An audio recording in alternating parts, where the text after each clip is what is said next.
Washington, D.C., 2013. Na audiência aberta ao público, 6 antigos membros do Congresso dos Estados Unidos ouviram depoimentos de ex-funcionários do alto escalão do governo e de oficiais militares, juntamente com vários cientistas e pesquisadores, sobre como a presença de extraterrestres transformou a raça humana. Um dos oradores foi o ex-ministro da Defesa do Canadá, Paul Hellyer.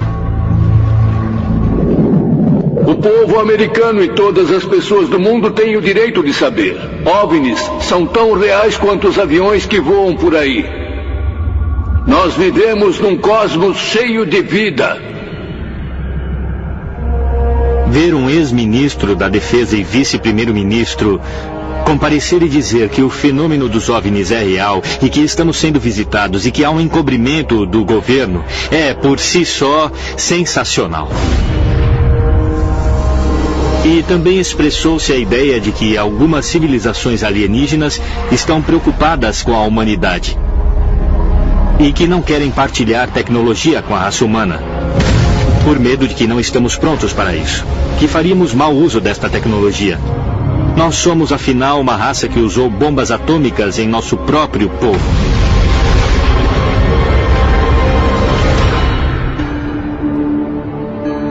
Outros importantes oradores na audiência aberta ao público, incluindo o físico nuclear Stanton Friedman, o capitão da Força Aérea aposentado Robert Salas e um ex-oficial da Administração da Aviação Federal, John Callahan. Todos eles corroboraram a afirmação de Paul Hellyer de que nós estamos sendo visitados por seres de outros planetas. Eles também afirmam que estes visitantes têm um interesse em nossos avanços tecnológicos, especialmente no que se refere a armas nucleares. Esses objetos sabem, nos mínimos detalhes, como os nossos mísseis funcionam. Eles podem interceptar nossos mísseis a qualquer momento. Se você liberar essa informação para o público, o que você diria a eles sobre... Entende? Que tipo de defesa temos contra essas coisas? Poderia o fenômeno OVNI ser real? E é possível que os extraterrestres tenham monitorado e talvez mesmo interferido com o avanço tecnológico da humanidade? Eu acho que eles possuíam uma tecnologia incrível e alguma coisa aconteceu. Séculos de conhecimento se perderam para sempre. E as armas mais poderosas do mundo inexplicavelmente colapsaram. Nós estávamos recebendo uma mensagem. Estamos observando. É possível que extraterrestres intervieram em momentos-chave da nossa história para manipular nosso progresso? E se assim é, qual é o seu objetivo final? Há extraterrestres que querem ver a humanidade evoluir e crescer. E outro grupo quer nos destruir. Milhões de pessoas ao redor do mundo acreditam que fomos visitados por seres extraterrestres no passado. E se isso for verdade? Os antigos alienígenas realmente ajudaram a moldar a nossa história? Se assim foi, o avanço da humanidade é determinado por uma agenda alienígena? Isso não é mitologia, isso não é superstição, isso são eventos históricos documentados. Eu tendo a acreditar que a humanidade possuiu tecnologia incrível, conhecimento incrível, e que eles fizeram coisas que estamos fazendo agora. E alguma coisa aconteceu. E eles tiveram literalmente de começar tudo de novo. Seja quem for que estava envolvido disse, isso não vai acontecer. Deixe que eles tenham conhecimento, mas não muito conhecimento. E acho que é o que está acontecendo aqui.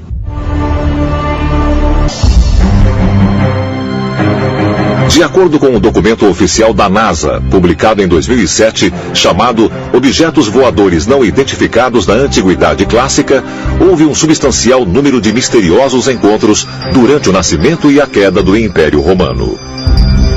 Eles não usavam o termo OVNI ou disco voador naquela época, no tempo dos gregos e romanos. Mas eles falavam sobre coisas como exército dos céus, escudos, naves. Quer dizer, isso é história. Há um relato muito interessante de Cícero. O que ele conta é que havia uma esfera no céu que se dividiu em esferas menores. Isso reflete o clássico relato de OVNIs que temos hoje, em que há apenas um grande objeto, normalmente uma esfera, que subitamente se desmembra e os objetos menores ficam voando. Este relato do século I a.C. foi apenas uma das mais de 100 visões inexplicadas registradas durante o Império Romano. O Império Romano, de muitas maneiras, estava à frente do seu tempo. Agora, isso foi algo que atraiu a atenção de extraterrestres inteligentes? Isso lhes deu motivo de preocupação? Estas visões de OVNIs no tempo do Império Romano foram um processo de monitoração e talvez a humanidade sofreu um pequeno retrocesso. É possível que as alegadas visões de OVNIs, através do Império Romano, indiquem que há uma agenda extraterrestre para segurar o progresso da humanidade? Ou talvez haja uma explicação ainda mais inacreditável? Washington disse: após 5 dias de depoimentos de peritos na audiência aberta ao público, afirmações impressionantes com relação ao envolvimento de extraterrestres com a raça humana foram partilhados com ex-membros do Congresso. Entre os mais inflamados está a afirmação do ex-ministro da Defesa canadense, Paul Hellyer, segundo o qual não fomos visitados apenas por um tipo de aliens, mas por vários. Pelo menos 4 espécies têm visitado a Terra por milhares de anos. Eles são de espécies diferentes e, consequentemente, podem ter diferentes agendas. O relevante sobre Paul Hellyer é o nível de detalhes que ele revela, os números de civilizações, as agendas dos aliens. Este não é algum pesquisador de OVNI excêntrico.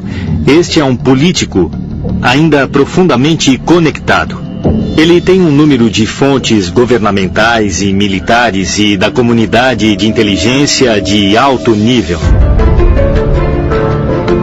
É possível que o governo encobriu a presença de seres de outros planetas aqui na Terra? E poderia haver, de fato, mais de uma agenda? E mesmo na Bíblia, Lúcifer é banido do paraíso por desobedecer a Deus. Mas talvez a pista mais forte destas atitudes opostas podem ser encontradas nos registros detalhados dos antigos sumérios. Há lendas de deuses que vieram dos céus para criar a humanidade. Eles eram, de certa maneira, extraterrestres. Caminhavam na Terra, governavam as pessoas. E tabuletas de argila revelaram uma agenda extraterrestre. Com certeza, eles meio que deram uma melhorada na humanidade e usaram os humanos como se fossem escravos. Será que visitantes alienígenas realmente mudaram o rumo da humanidade em um passado distante? Nossos antepassados receberam ajuda e essa ajuda veio de outro lugar. Lá de cima. Ao observarmos a antiga civilização sumérica, atribui-se a eles centenas de princípios de uma sociedade moderna. Coisas como agricultura, ciência, medicina, matemática, realeza, leis, tribunais, juízes, escolas, literalmente apareceu nos tempos suméricos há 6.000 anos, mesmo fora da Idade da Pedra. De acordo com os principais pesquisadores, Ur foi saqueada pelos seus vizinhos em guerra, os Elamitas, há cerca de 2.000 anos antes de Cristo. Mas alguns pesquisadores acreditam que os textos cuneiformes revelam algo muito mais do que a evidência de uma raça antiga. Eles apontam para descrições de um grupo de seres divinos que se chama Anunnaki, os chamados prole esplêndida de Deus que, segundo os sumérios, vieram do céu. O sistema religioso da Mesopotâmia foi o politeísmo, o que significa que eles adoravam diversos deuses diferentes, masculinos e femininos, muitas vezes representados na forma humana, tendo personalidades assim como as pessoas têm, e Esses deuses foram dispostos em um tipo de hierarquia política que em inúmeros aspectos imitavam sistemas políticos da própria Mesopotâmia. Isso significa que você tinha deuses elevados, os deuses celestiais, e também haviam deuses menores que habitavam a terra e o submundo. Agora, de acordo com o texto sumério, os deuses celestiais, os Anunnaki, eram as divindades supremas, as mais elevadas. Será que extraterrestres mandaram o dilúvio para limpar a Terra de erros genéticos? E para que Noé fosse o pai de uma nova versão da humanidade? Segundo antigos relatos, o mundo em que os descendentes de Noé nasceram era muito diferente do que aquele que existia antes do dilúvio, quando dizem que deuses, gigantes, fadas e outras criaturas partilhavam o planeta com os humanos. E a história diz que quando Noé nasceu, era um bebê extraordinário, de estranha constituição e que podia iluminar o ambiente com os olhos. Interessante é que o pai de Noé, Lame, questiona se Noé é mesmo o filho dele ou não. Mas a dúvida dele se instala por causa da história dos anjos caídos, que desceram para transar com mulheres humanas. Lame questiona a esposa, Batenosh. Esse menino é meu ou é deles?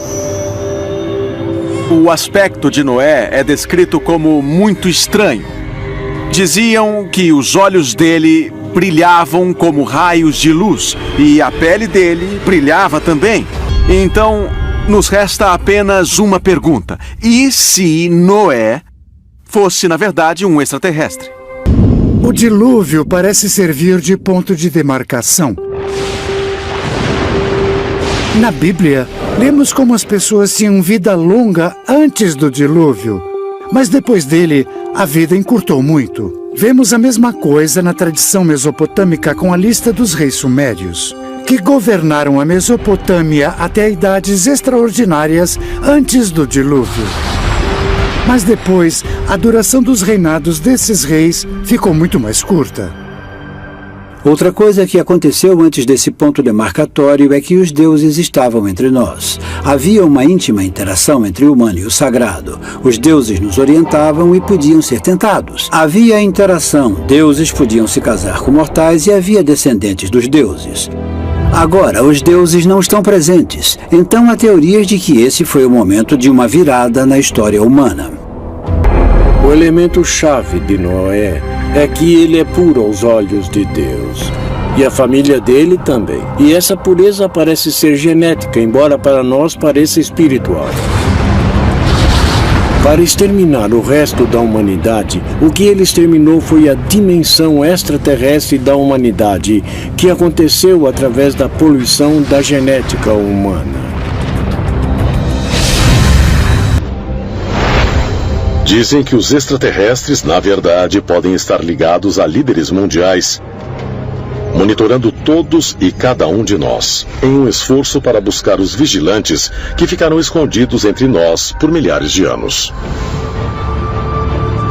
O governo dos Estados Unidos tem a prova de que pelo menos 3 grupos extraterrestres e em busca de domínio geopolítico estão em conflito uns com os outros atualmente no planeta.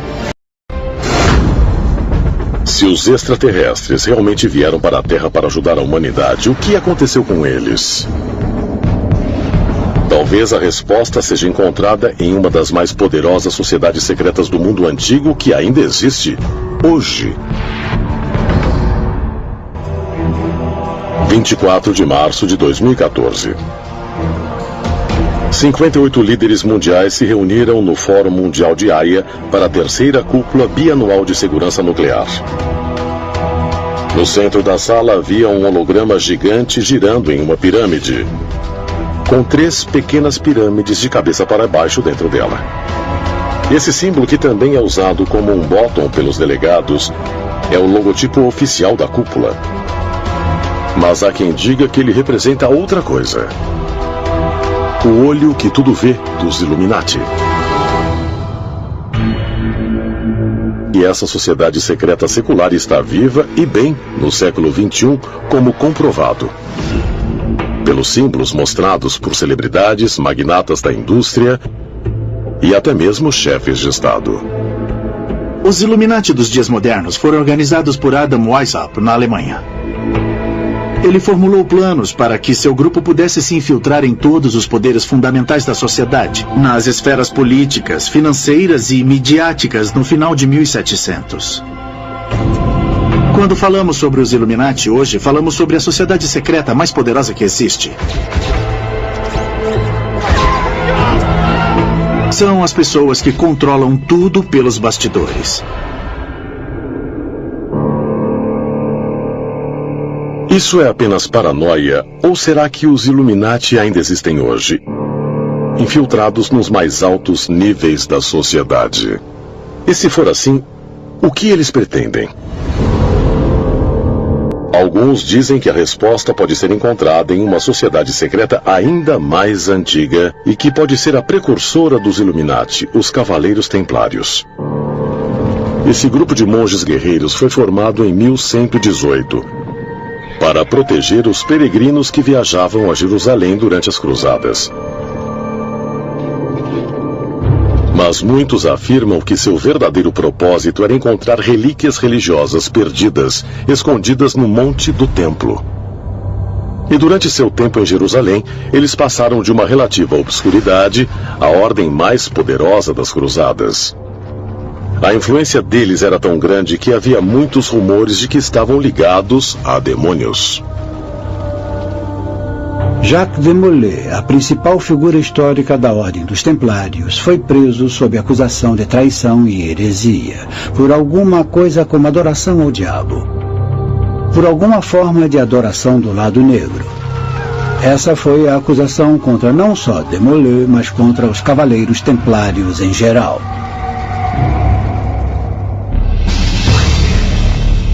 Será possível que os Cavaleiros Templários realmente estivessem em contato com entidades sobrenaturais que encontraram no Monte do Templo? E se foi assim, o que eram esses supostos demônios? Aprendemos que esses Shedim, os demônios, de muitos modos são como humanos, e de muitos modos são como anjos. Alguns são do mal, muitos são bons. Existem rumores de que os Cavaleiros Templários se esforçaram para se comunicar com essas entidades espirituais. Esse conceito de demônios é muito diferente do modo como pensamos em demônios hoje. Basicamente, um demônio era um ser de outro mundo. Um ser que não era desta terra, potencialmente um ser extraterrestre. E extraterrestre significa de fora desta terra.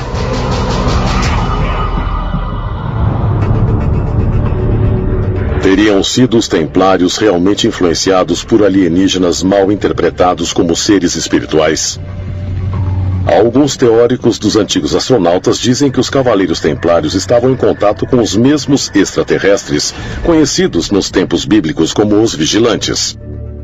E como evidência, eles apontam para um dos símbolos mais proeminentes dos Templários, o mesmo símbolo que estava virtualmente presente na cúpula de segurança nuclear. O olho que tudo vê. Esse símbolo, que às vezes é apenas um olho, mas muitas vezes aparece como um olho dentro de uma pirâmide, foi usado pelos antigos egípcios, Cavaleiros Templários, Rosa-Cruzes, Maçons, Illuminati, e está até incorporado no Grande Selo dos Estados Unidos.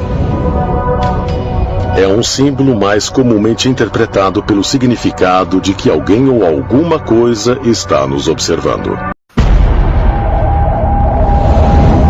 Cada movimento está sendo monitorado. Existem milhões e milhões de câmeras, onde quer que você for. Todas as conversas são gravadas. Os celulares enviam informações sobre com quem conversamos todos os dias.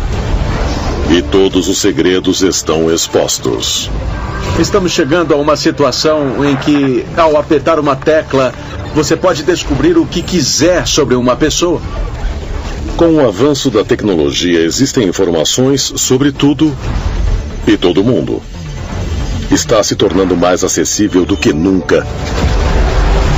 Mas nessa era de acesso ilimitado, devíamos perguntar não só quem está nos observando, mas de onde? 5 de junho de 2013. O jornal britânico The Guardian revela que houve um vazamento de documentos sigilosos da Agência de Segurança Nacional dos Estados Unidos. Entre eles, há uma ordem do Tribunal de Inteligência de Vigilância Estrangeira, exigindo que a Verizon entregasse metade de milhões de telefonemas dos americanos para o FBI e a NSA. Um ex-perito em segurança cibernética da Agência Central de Inteligência veio a público e identificou-se como a fonte do vazamento. Quando pediram a ele para explicar suas ações, Snowden afirmou: "Posso conseguir os seus e-mails, senhas, registros telefônicos, cartões de crédito. Não quero viver num mundo onde tudo o que faço e digo é registrado." A NSA é a Agência de Segurança Nacional, ou como dizem algumas pessoas, a Agência Nacional de Espionagem, que controla o monitoramento dos sistemas de comunicação em todo o mundo. Todas as formas de comunicação eletrônica, supostamente para fins de segurança nacional, são monitoradas para que se identifique e neutralize quaisquer ameaças aos Estados Unidos. Um dos documentos que Edward Snowden divulgou foi sobre o projeto Mystic, que consegue gravar o áudio de todas as conversas em um país inteiro e, quem sabe, no planeta inteiro. A tecnologia é muito interessante, ela melhora a nossa vida de muitas maneiras, mas cada uma dessas melhorias também tira alguma coisa, dependendo de como você vê. Por exemplo, a nossa privacidade está mudando ou sendo reduzida quase diariamente.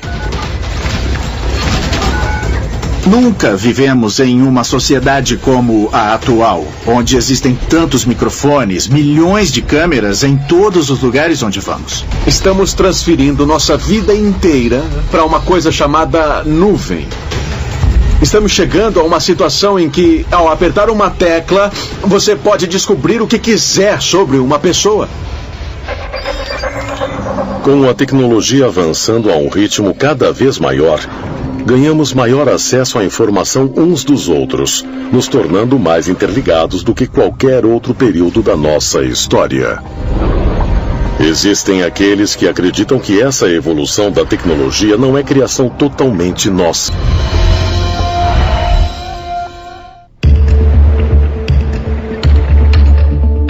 São Francisco, Califórnia, 6 de junho de 2011. Na Conferência Anual dos Desenvolvedores Mundiais da Apple, Steve Jobs apresenta ao mundo seu mais recente avanço tecnológico, o iCloud. Esse novo serviço permite aos usuários armazenarem todos os seus dados digitais, tais como música, e-mail, contatos, documentos, fotos e históricos de pesquisa na internet em servidores remotos conhecidos em seu conjunto como a nuvem. Essa tecnologia revolucionária decolou tão rápido que dentro de 2 anos já existiam mais de 300 milhões de pessoas na nuvem. E por ela estar em todos os aparelhos da Apple, algumas pessoas usam a nuvem sem nem mesmo se dar conta. Mas embora a Apple garanta aos seus clientes que os seus arquivos pessoais estão seguros, em agosto de 2014, fotos pessoais explícitas de celebridades femininas começaram a aparecer online. A nuvem tinha sido hackeada. Todas as suas informações estão na nuvem, estão em outro lugar. É claro que você sempre pode acessá-las e ver essas informações, mas isso significa que outra pessoa também tem acesso aos seus dados.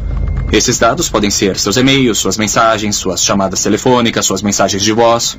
É incrível porque você está literalmente entregando seus dados a um local desconhecido controlado por sabe-se lá quem. Muitas pessoas veem questões de segurança muito graves nisso. Você já não tem mais o controle sobre os seus dados no seu disco rígido. Você está apenas os enviando para o éter. Sabe-se lá para onde. Quando Edward Snowden revelou em 2013 o quanto a nossa privacidade foi comprometida, Isso causou uma indignação pública. Mas com o avanço da tecnologia, será que estamos adaptados à noção de que nada é sagrado ou secreto? Será que a nossa dependência crescente de computadores, celulares, tablets e qualquer outra coisa ligada à internet, dando aos vigilantes mais do que nunca acesso a nós? Agora estamos vivendo em uma época na qual todo mundo está literalmente carregando uma câmera e um microfone na mão ou no bolso, que podem ser ativados remotamente pela NSA ou por várias agências de inteligência ou até mesmo por hackers. As webcams em todos os laptops e os microfones podem ser facilmente ativados remotamente. Parece mesmo que por causa da tecnologia e observam cada pequeno detalhe do que se passa. E eles querem ver o nosso planeta.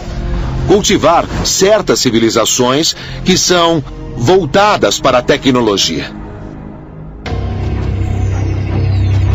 Mas há quem acredite que a sociedade altamente conectada na qual vivemos agora fornece até mesmo mais implicações chocantes.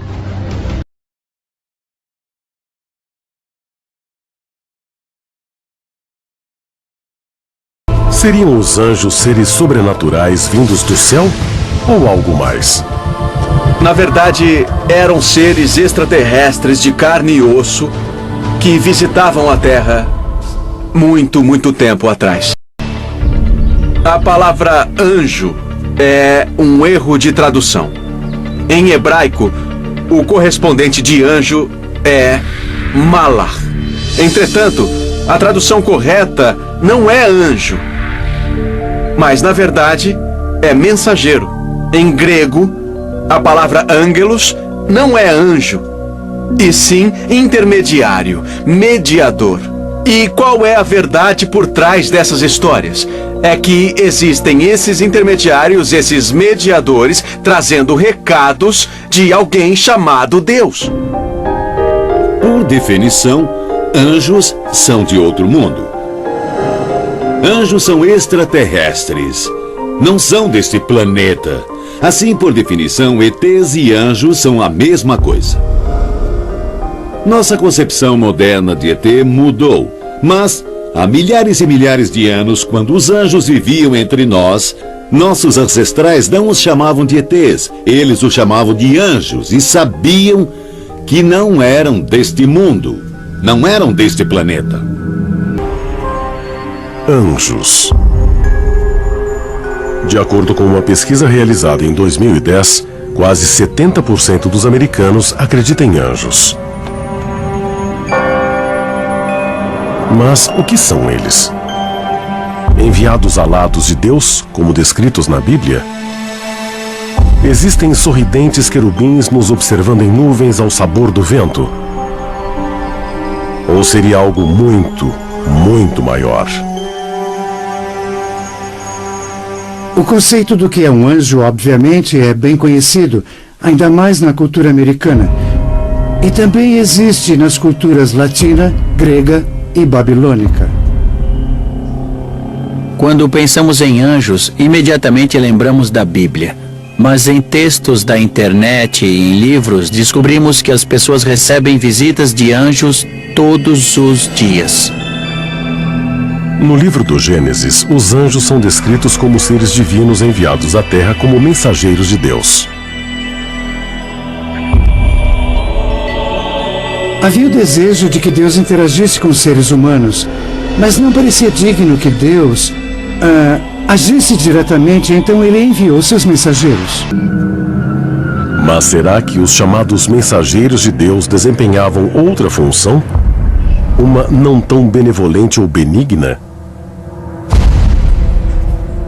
Segundo o livro de Enoque, o texto bíblico perdido e redescoberto entre os pergaminhos do Mar Morto no final dos anos 40, os primeiros anjos a chegarem à Terra foram os anjos caídos.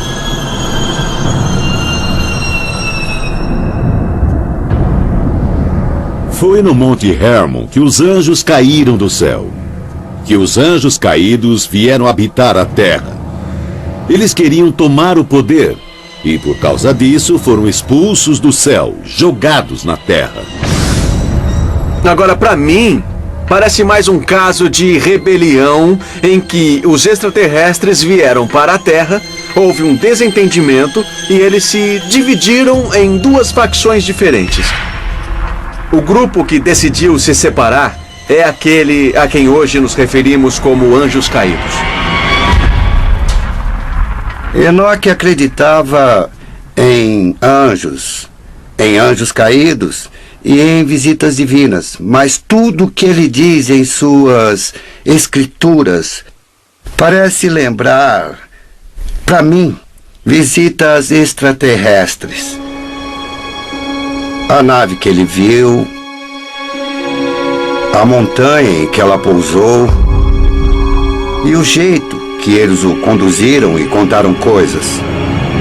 Tanto o livro de Enoque quanto a Bíblia hebraica dizem que os anjos caídos agiram contra a vontade de Deus e se miscigenaram com os humanos.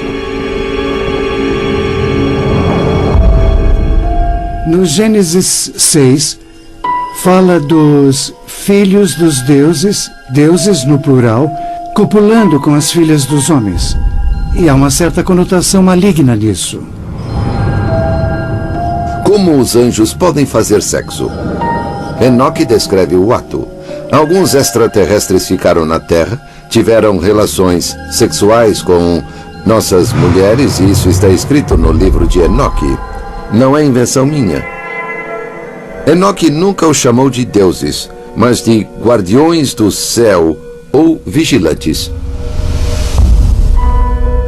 De acordo com textos antigos, além de copular com as mulheres da terra, os anjos caídos geraram uma grande prole, os Néfilins, uma raça de gigantes similares aos retratados na história de Davi e Golias. Mas estudiosos da antiguidade sugerem que o uso do termo gigantes é equivocado e teorizam que a palavra não se refere à estatura física dos Néfilins, mas aos seus poderes sobrenaturais. Eles eram gigantes? Ou essa é a palavra errada e a palavra certa deveria ser extraterrestres?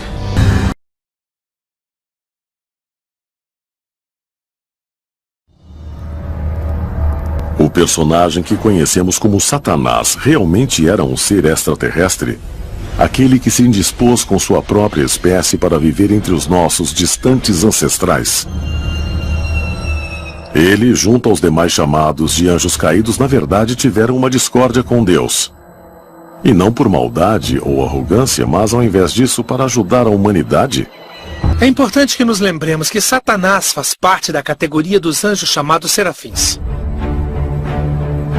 Os serafins foram mandados à Terra como benfeitores da humanidade, produzindo o conhecimento. As igrejas criaram esse monstro maligno de Satanás, talvez até mesmo do nada, quando na realidade a missão inteira de Satanás estava trazendo conhecimento e sabedoria à humanidade. E na verdade estavam se preocupando com a humanidade e não loucos para acabar com os humanos. Nesse sentido, Satanás não é um cara tão ruim. Não dá para ter a luz sem a escuridão. Não se pode ter o certo sem o errado. Temos que aprender isso por nós mesmos. E por fim, através das escolhas entre o certo e o errado, nós crescemos e nos tornamos o que somos. E com isso, podemos chegar a ser como os nossos criadores, para que nós nos tornemos deuses. De inúmeros jeitos, Satanás pode muito bem ser uma pessoa, um deus, um anjo, um ET, que foi caluniado de certo modo. Lúcifer é que nem Prometeu, ele é o portador da luz. Ele é o deus do trabalho árduo, é o único que nos traz o fogo, é o único que nos dá a oportunidade para que façamos as coisas por conta própria. Se o personagem bíblico de Satanás realmente for baseado em um ser extraterrestre, aquele que roubou a tecnologia de seus mestres para poder beneficiar o homem primitivo, então por que será que agora ele é injuriado como uma criatura do mal consumado? A maioria dos cristãos acreditam que os demônios são encarnações do mal dos outros anjos que seguiram Lúcifer em sua rebelião contra o Deus onipotente.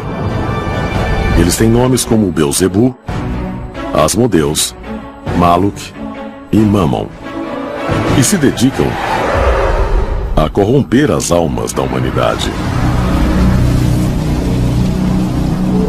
Biblicamente falando, o demoníaco vem dos anjos caídos. Aqueles que caíram com Lúcifer durante as grandes guerras no céu. E o objetivo deles é enganar a humanidade para que sigam um mau caminho, para se apartarem de Deus, e se dividem em muitas classes.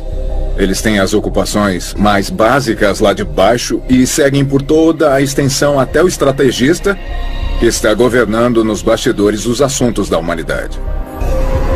Essencialmente, dá para imaginar uma estrutura militar, com os generais, oficiais, agentes particulares. Há 9 níveis, que são anjos caídos de várias posições. Os de baixo servindo os de cima e, por fim, obedecendo Satanás. Em muitas tradições religiosas, há ritos sagrados para exorcizar os demônios dos corpos dos aflitos. Será que os diabos e os demônios podem ser mesmo seres de outro mundo? E esse reino talvez não seja um inferno, mas um mundo extraterrestre verdadeiro? E eles realmente são seres do mal? Ou será que podem ter uma outra, talvez uma missão ainda mais profunda? A Bíblia fala sobre uma raça de répteis, os serafins. Eles são mencionados no livro de Isaías. Alguns interpretam como seres de fogo, mas o entendimento correto é réptil. Nós sempre tivemos conhecimento sobre os répteis. Alguns são bons, outros ruins.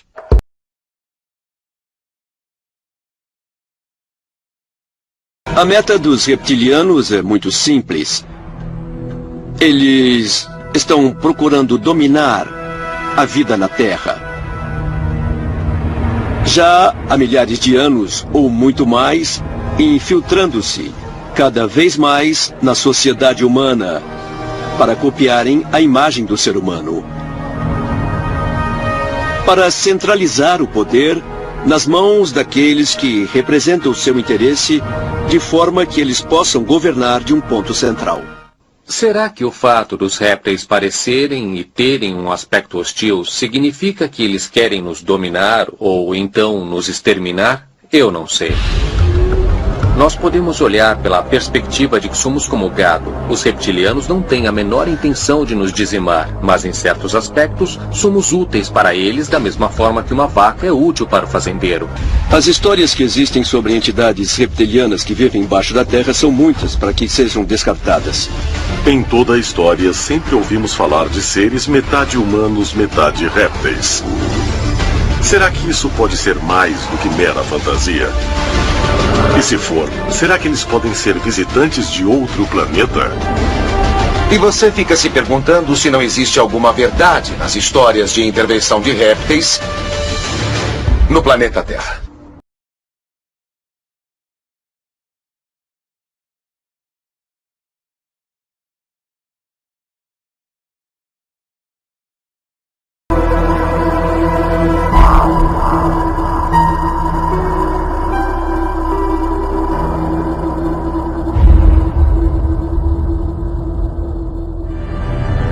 João, capítulo 8. Jesus disse outra vez: vocês são daqui de baixo, e eu sou lá de cima. Vocês são deste mundo, mas eu não sou deste mundo.